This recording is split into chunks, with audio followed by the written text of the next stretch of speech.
வணக்கம் நண்பர்களே, தமிழ் பிளாசம் சேனலில் ஸ்பெஷல் பரோட்டா மட்டன் கிரேவி எப்படி செய்கிறதுன்னு பார்க்கலாம்.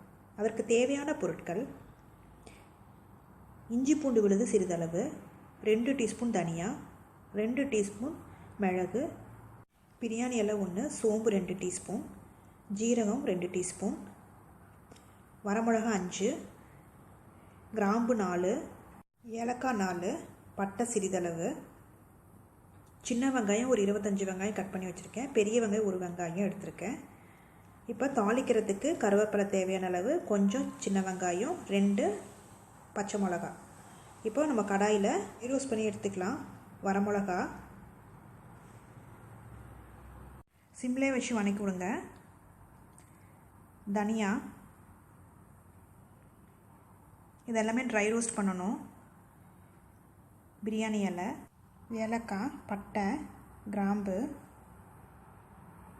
எல்லாத்தையும் நல்லா வணக்கி விடுங்க. மிளகு,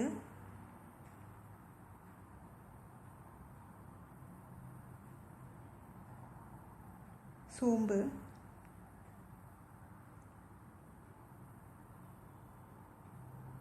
எல்லாம் ட்ரை ரோஸ்ட் ஆகணும். ஜீரகம் இது நல்லா ட்ரை ரோஸ்ட் பண்ணிக்கோங்க.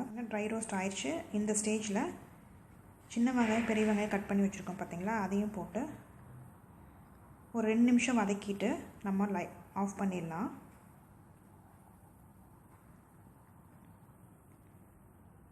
பாருங்கள், இது போதும். 2 நிமிஷம் வதக்குனது. நம்ம இப்போ ஆஃப் பண்ணிடலாம் அடுப்பை.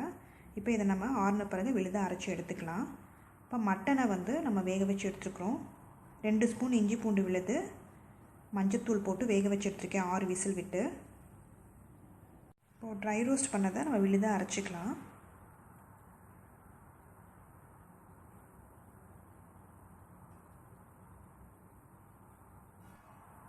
கடாயில் எண்ணெய் கொஞ்சமும் நெய் 1 டீஸ்பூனும் போட்டுக்கலாம். 2 பச்சை மிளகா,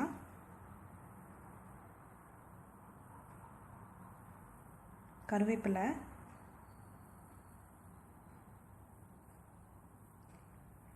பெரிய வெங்காயம் இது நல்லா வணக்கிக்கலாம்.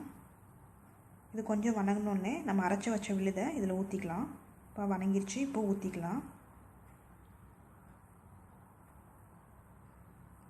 பாருங்கள், நல்லா இது கொஞ்சம் கொதிக்க விடணும். இப்போ இதுக்கு தேவையான உப்பு போட்டுக்கலாம். இப்போ நான் ராக் சால்ட் போட்டிருக்கேன். இஞ்சி பூண்டு விழுது ஊற்றிக்கலாம். ஊற்றி இது நல்லா கொதிக்க விடுங்க. ஒரு 10 நிமிஷம் கொதிக்கட்டும். பாருங்கள், இந்த ஸ்டேஜில் வேக வச்ச மட்டனை போட்டுக்கலாம். அதில் இருக்கிற தண்ணி இதில் ஊற்றிடலாம்.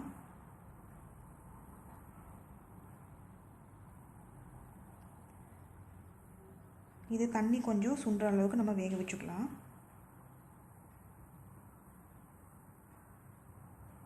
பாருங்கள், கிரேவி நல்லா திக்காக வந்துருச்சு.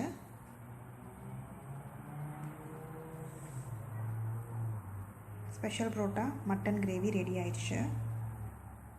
இந்த ஸ்டேஜில் நம்ம அடுப்பை ஆஃப் பண்ணிடலாம். இந்த ரெசிபி செஞ்சு பார்த்துட்டு கமெண்ட்ஸ் என்னன்னு சொல்லுங்கள். பிடிச்சிருந்தால் லைக் பண்ணுங்கள், ஷேர் பண்ணுங்கள்.